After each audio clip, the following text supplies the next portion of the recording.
is my roommate is playing TV. So if that is that, if you do hear it. But other than that, though, my summer is pretty open. I have a wedding to go to the 8th of August in Biddeford, Maine. It's for some people I have known from college and track. So I'm pretty excited about that. I do have to worry about getting a suit. I don't know if I have a suit prepared. I know I have like a jacket. I don't know if I have pants. So I might have to spend some time to put together a wedding ready suit. And then soon I am going to go disc golfing and go see the movie The Odyssey with my pals. The plan was to go this Sunday, but one of them is going to visit his nieces. So we're going to wait and see if we can get it in on next weekend, I assume. But next weekend, I think, is the wedding. So maybe the weekend after that. So go see The Odyssey and then go disc golfing, which would be a blast. But I guess stuff that has been kind of going on in my mind would be LeBron James. He's with the 76ers right now. And they got him for 2 years, $8 million, which is a steal. Jaylen Brown used to be a Boston Celtic. He was traded earlier this summer. So you're going to have Jaylen Brown, LeBron James, Joel Embiid, and Max Muncy all together on one team. So in theory it should be good, but theory is usually different than reality. So we'll have to see if they can share the ball enough. But yeah, it's an interesting thing.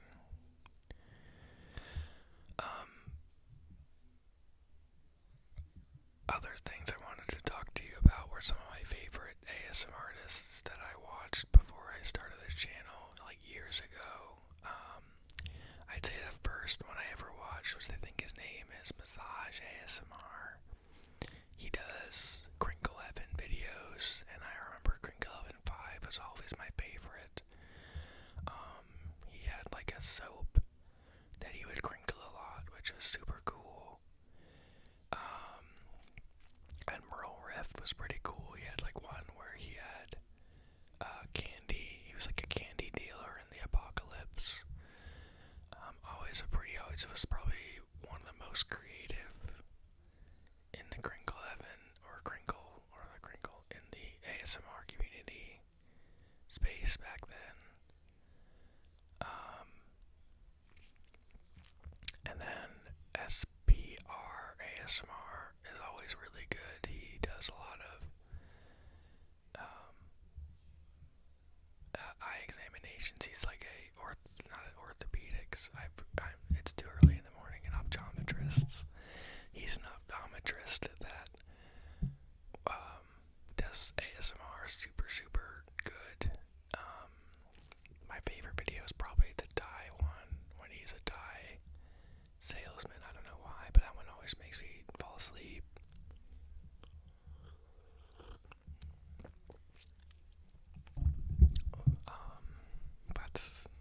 That's probably like some of my favorites.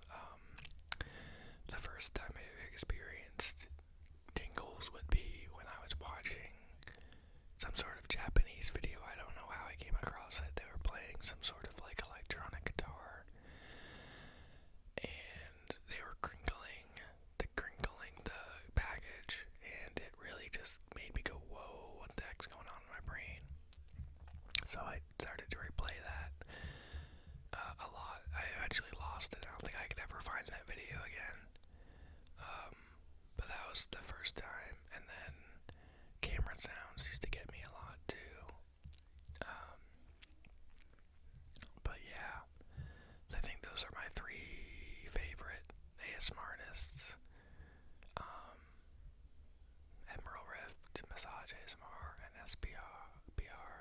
ASMR. Super good, super good. If you haven't checked them out, I would suggest checking them out. But today I'm going to go to the gym really soon after this. I'm going to work on chest because my chest feels great and it doesn't hurt at all just because, I don't know, I've been doing what I've always done, but it doesn't feel sore.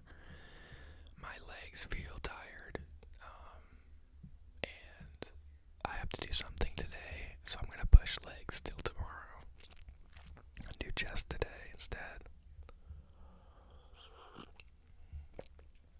This week I'm going to start no days off. We're going to go back into the school and finish up my curriculum stuff because I got a busy year next year, a lot of kids in my classes, and I have to teach, in essence, 3 different classes at once, so I do want to do that, and I do want to be prepared so that the school year can go well. I am going to start thinking about redecorating my room. I'm going to start putting in some photos of like Abraham Lincoln, Ulysses S. Grant, George Washington, Frederick Douglass, women arguing for the right to vote. There's a famous photograph of, I think, 3 or 4 women in front of the White House holding signs about their enfranchisement.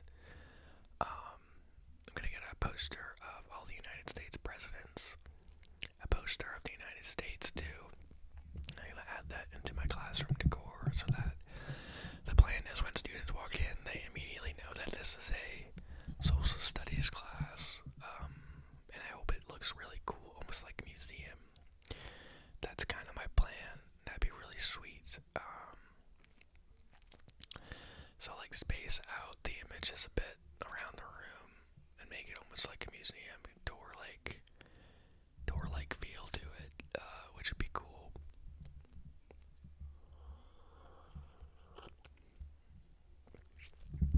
Also, maybe get some fluorescent light covers, because those are always pretty sweet too, because fluorescent lights, they do freaking suck, I will say that. So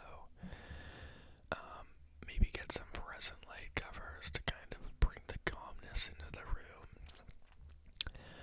And yeah, I had a meeting with the principal about what the plan was, because my fear was that we wouldn't be switching 7th grade classes, and that we would be switching 7th grade curriculums.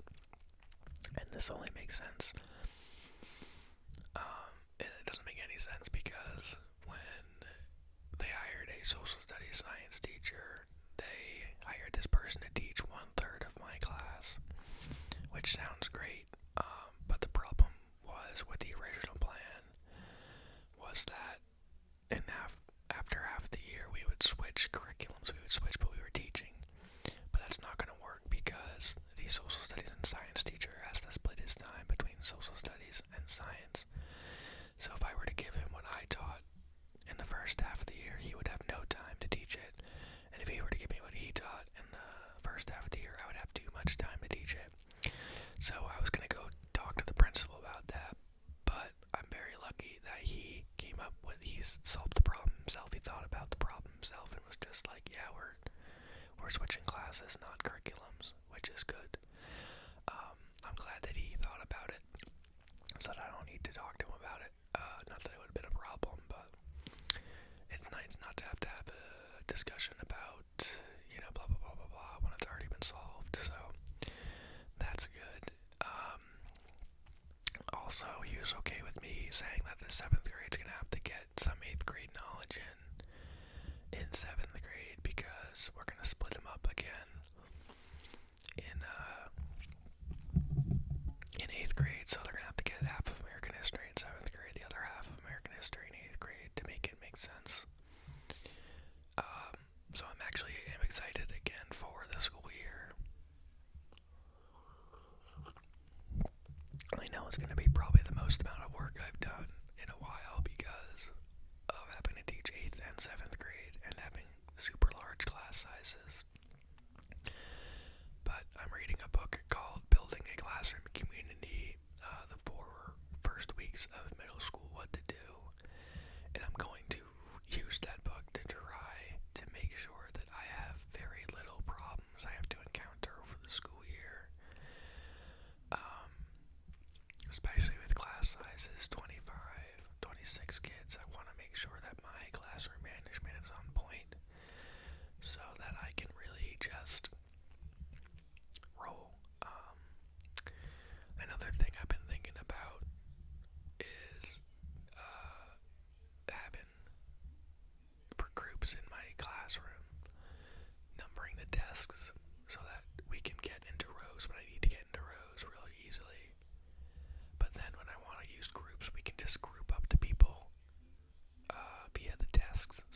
so I can easily transform the room between groups and non-groups, which would be beautiful.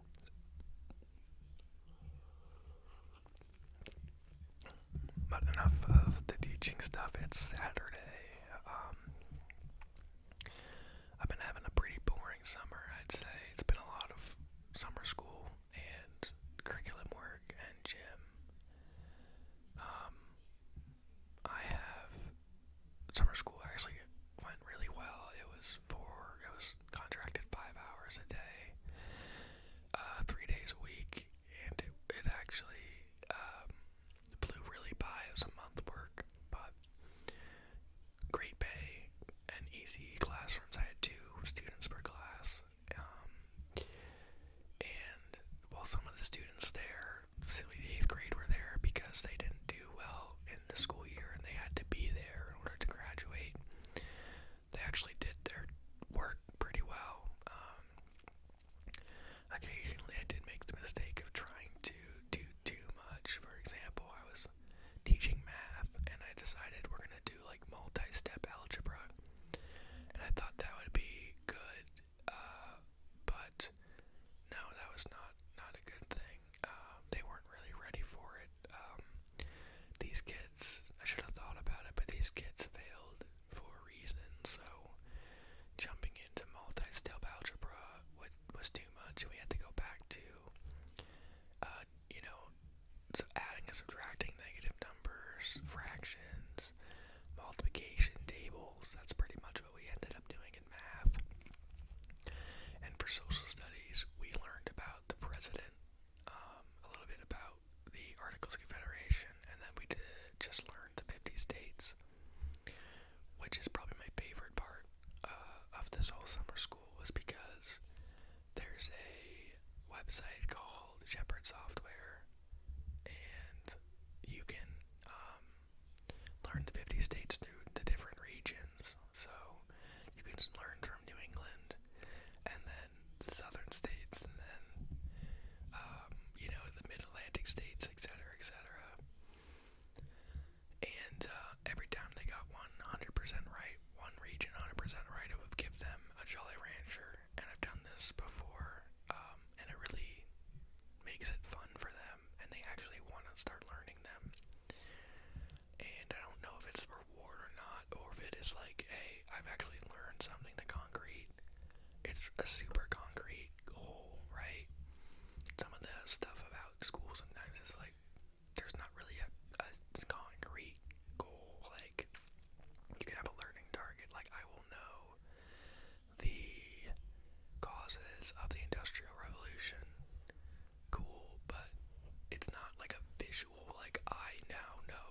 It's like a visual indicator of what I've known. Like, you can go up to the board and now click all 50 states and you'll feel smart, right? You're like, I know 50 states. That's pretty cool, right? And it's relevant because they're not going anywhere. So those are sometimes one of my favorite kind of ideas to do, is to just like break down it into really concrete, relevant stuff, which is sometimes a little bit tricky when it comes to anything, right? Because the Industrial Revolution, while it did happen, while it is important, the question a lot of students will ask is, why do I need to know it? I'm not living in that time period. But with the 50 states, it is just like, you don't really need to answer that question. They're not going anywhere. And it's just, especially when you make it into a fun game, like you have to get the regions to get a piece of candy. They'll push through it and they'll learn it. And then by the end of the couple days that they were doing this, they actually went up to the board. I had them work together, the 2 people, and they went up to the board, the smart board, and I put up all 50 states, and they named all 50 of them. So they now know the 50 states, and this is something a lot of adults don't know. So, I feel like they can gain some confidence in their ability to now name all the 50 states, which I think is a good thing for them.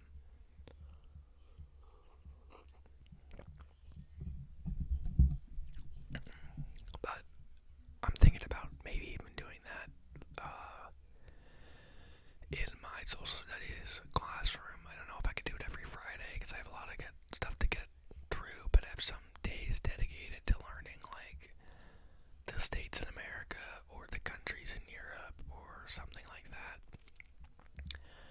something kind of to break up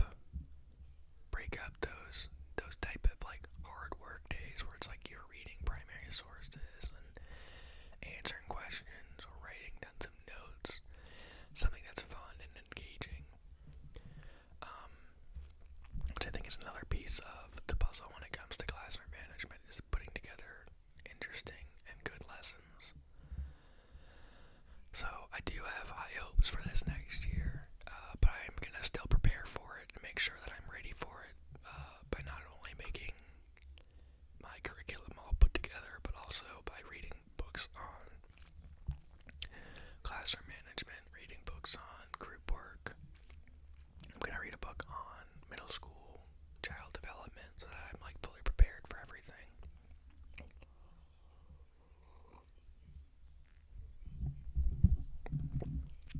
But I don't know. Right now my life's pretty boring, which is fine.